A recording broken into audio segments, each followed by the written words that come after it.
ከወደ መቀሌ የሚሰሙት መረጃዎች በሙሉ አሳሳቢ ሆነዋል። ድምፀ ወያኔ ቴሌቪዥን እያንዳንዱ ሰራተኛ ጋዜጠኛውን ጨምሮ ወደ በረሃ ወጥቶ መዋጋት እንዳለበት ማሳሰቡ ተሰምቷል።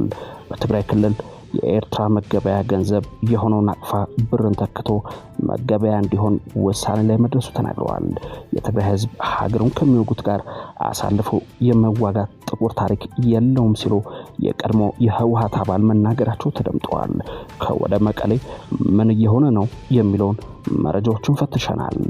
መከላከያ ሰራዊት ከአንዳንድ አካባቢዎች መውጣቱ የጸጥታ ስጋት ማስከተሉ ተገልጿል። ሰራዊቱ ወደ ትግራይ ክልል እያመራ ነው። ሰሞኑን የፌደራል የጸጥታ ኃይሎች ከተለያዩ አካባቢዎች ሙሉ ለሙሉ ወይም በከፊል መውጣታቸውን ተከትሎ በአካባቢው ነዋሪዎች ዘንድ ከፍተኛ የጸጥታ ስጋት መፈጠሩ ነዋሪዎች ገልጸዋል። ይደመጣል። በሳውዲ አረቢያና በተባበሩት አረብ ኤሚሬቶች መካከል የቀጠለው ውጥረት ኢትዮጵያን ጨምሮ በምስራቅ አፍሪካ የጸጥታና ደህንነት ጉዳዮች ላይ አደጋ እንዲወርቅ ማድረጉ ተገልጿል። በባላንጣነት የሚታወቁት የመካከለኛው ምስራቅ ኃይሎች የገቡበት ዲፕሎማሲያዊ ፉክክር በአፍሪካ ቀንድ ፖለቲካዊ፣ ዲፕሎማሲያዊና ወታደራዊ ለውጦች እንዲታዩ ምክንያት ሆኗል። ይህንን በዝርዝር የምትሰሙት ነው። ሰላም ጤና ይስጥልን። የተወደዳችሁ የሀገር ድምጽ ሚዲያ ቤተሰቦች ከላይ የሰማችኋቸውን መረጃዎች ጨምሮ ሌሎች ያልተሰሙ ጉዳዮችን በማካተት የሰዓቱ የመረጃ ክፍለ ጊዜ ተጀምሯል። እስከ ዝግጅታችን ፍጻሜ አብራችሁ እንድትቆዩ እንዲሁም ለቻናላችን አዲስ ሆናችሁ መረጃዎች በፍጥነት እንዲደርሷችሁ ቻናላችንን ሰብስክራይብ፣ ላይክ እና ሼር እንድታደርጉ እየጋበዝን በቀጥታ ወደ ዝግጅቱ ተሻገርን።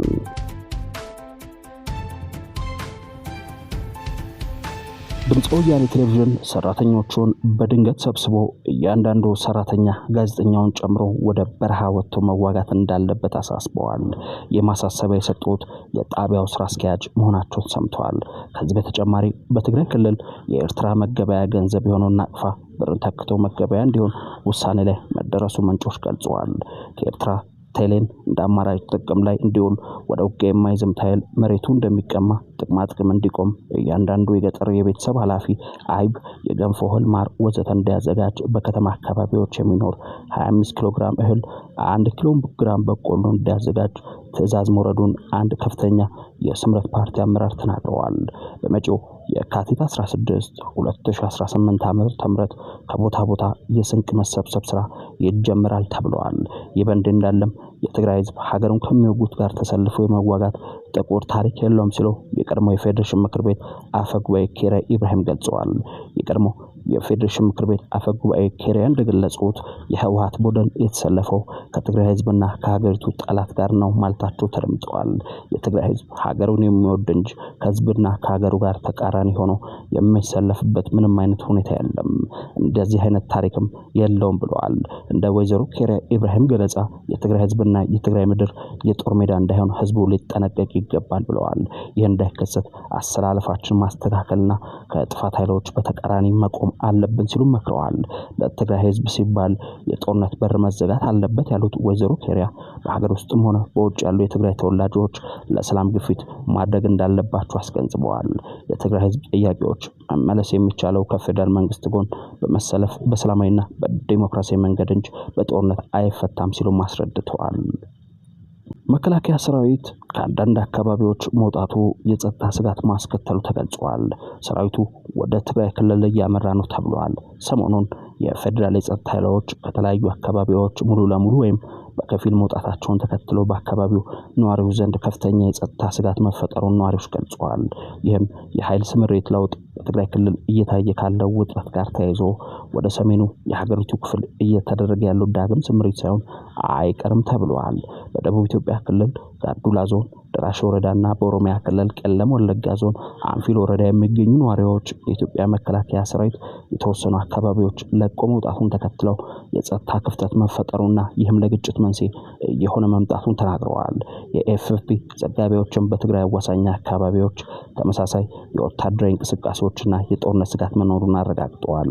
በደራሽ ወረዳ የሚገኙ ነዋሪዎች እንደሚሉት በአካባቢው ሰፍሮ የነበሩ የፌደራል ኃይሎች ከአንድ ሳምንት በፊት አካባቢውን ለቆ መውጣታቸውን ተከትሎ በተቀናቃኝ ቡድኖች መካከል ግጭት ዳግም አገርሽቷል። ስማቸው እንዳይጠቀስ የፈለጉ አንድ ነዋሪ የመከላከያ ሰራዊት በነበረበት ወቅት ሰላም ነበር፣ እሱ ሲወጣ ግን ግጭቱ እንደገና ተቀሰቀሰም ሲሉ ገልጸዋል።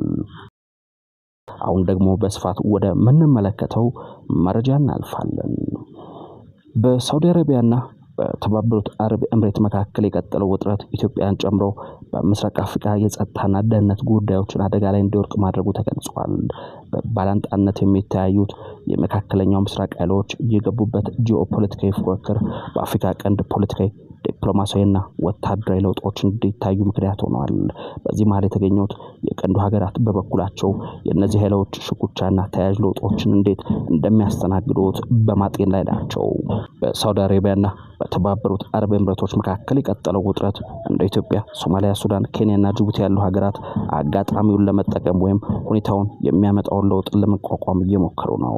እስራኤል ነጻ ሀገርነቷን ላወጀችው ሶማሌላንድ የሰጠችውን ድንገተኛ የሀገርነት እውቅና እንዲሁም በቀጠና ያላትን ተጽዕኖ እያሰፋች የምትገኘው ቱርክ ጉዳዩን ሀገራቱ አማራጫቸውን እንዲመለከቱ አድርጓቸዋል። ተመሳሳይ ፍላጎት እንዳላቸው የሚታሰቡት ሳውዲ አረቢያ፣ ቱርክና ግብጽ አካሄዳቸው ከተባበሩት አረብ ኤምሬቶችና ከእስራኤል ግቦች ጋር የሚጣደስ ተደርጎ ተቆጥሯል። አንዳንድ የአፍሪካ ቀንድ ሀገራት ለየትኛው አካል እንደሚወግኑ በግልጽ አሳይተዋል።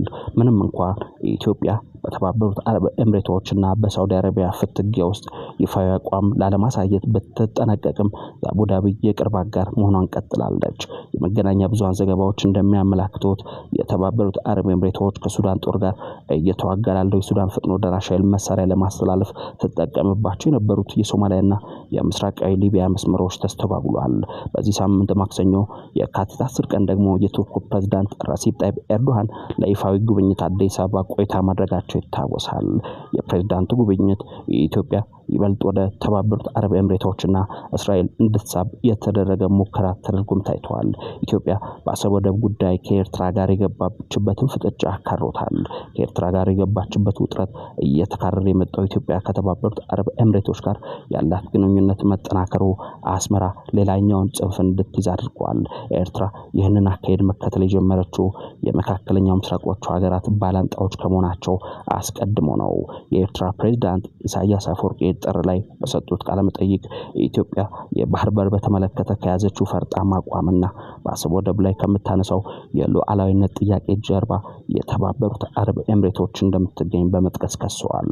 በተጨማሪም የተባበሩት አረብ ኤምሬቶች ኢትዮጵያንና ሌሎች ጎረቤት ሀገራትን በመጠቀም ሱዳንን የመውረር ፍላጎት አላት ሲሉም ወንጅለዋል። ኤርትራ የሳውዲ አጋር ከሆነችው ግብጽ ጋር ያላት ግንኙነት ከሪያድ ጋር ትስስሯን እንድታጠናክር አግዟታል። ባለፉት ቅርብ ወራትም የሶስቱ ሀገራት መሪዎችና ባለስልጣናት ሪያድ፣ ካይሮ፣ አስመራ ውስጥ ተገኝተው ስለ ቀይ ባህር ደህንነት ተከታታይ ውይይቶችን አድርገዋል።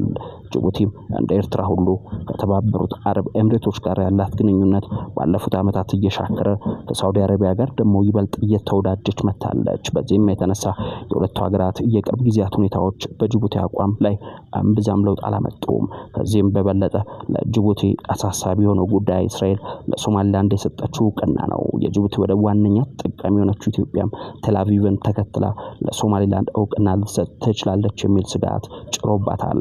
አዲስ አበባና ሀርጌሳ የወደብ ስምምነት ላይ የሚደርሱ ከሆነ 95% የሚሆነውን የኢትዮጵያን የባህር በር ላይ ገቢና ወጪ ንግድ በመታስተናግደው ጅቡቲ ላይ ከፍተኛ የንግድ ኪሳራን ያመጣል። በዚህ ምክንያት ጅቡቲ ሶማሊያ የሶማሊላንድ እውቅናን በመጻረር የከፈተችውን ዲፕሎማሲያዊ ዘመቻ በማገዝ ከፍተኛ ሚና እየተጫወተች ትገኛለች።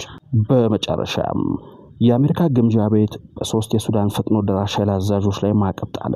ማዕቀቡ የጣለው ቡድኑ አልፋሽር የተባለውን ከተማ ለመክበብና ለመቆጣጠር ባደረገው ዘመቻ ወቅት በፈጸመው አሰቃቂ የጭካኔ ድርጊት ላይ ተሳትፏላችሁ በሚል ነው። የአሜሪካ ግምጃ ቤት የውጭ ሀብት ቁጥጥር ቢሮ ግለሰቦች የፈጥኖ ደራሽ ኃይሎች ለ18 ወራት አልፋሽርን በመክበብና በመጨረሻም በመቆጣጠር በነበረው ሂደት ውስጥ ተሳትፎ ነበራቸው። በዚህ ወቅት ቡድኑ ዘግናኝ የሆኑ የዘር ጭፍጨፋዎችን፣ ማሰቃየትን፣ ረሃብና ጾታዊ ጥቃትን የያዘ አሰቃቂ ዘመቻ ፈጽሟል ብለዋል። መስሪያ ቤቱ አክለውም የሱዳን ፈጥኖ ደራሽ ኃይሎችና ተባባሪ ሚሊሻዎቹ በሱዳን የእርስ በርስ ጦርነት ከሚያዝያ 2015 ዓ.ም ጀምሮ መቀስቀሱን ተከትሎ የጦር ወንጀሎችን፣ በሰብአዊነት ላይ የሚፈጸሙ ወንጀሎችና የዘር ማጥፋትን ጨምሮ ሰፊ ጭካኔ ድርጊቶችን ፈጽሟል ብለዋል። የሀገሪቱ ግምጃ ቤት ሚኒስትር ስኮት ቤንሰንት የሱዳን ፈጥኖ ደራሽ ኃይሎች አስቸኳይ ሰብአዊ የተኩስ አቁም እንዲያደርጉ አሳስበዋል። በሱዳን እየተካሄደ ያለውን የሽብር ዘመቻና ትርጉም የለሽ ግድያ አንታገስም ያሉት ሚኒስትሩ ግጭቱ በአፋጣኝ የማይቆም ከሆነ ቀጠናውን ይበልጥ በማናጋት ለሽብር ቡድኖች እድገት አመቺ ሁኔታን ይፈጥራል ሲሉ ማስጠንቅቀዋል።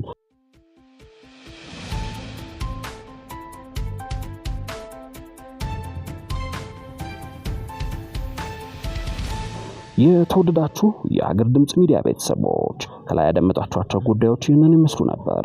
ስለተከታተላችሁን ከልብ አመሰገንን። ለቻናላችን አዲስ የሆናችሁ መረጃዎች በፍጥነት እንዲደርሷችሁ ቻናላችንን ላይክ፣ ሰብስክራይብ እንድታደርጉ እየጋበዝን በዚሁ ተሰናበትን። ሰላም ለምድራችን፣ ሰላም ለኢትዮጵያ። ጤና ይስጥልን።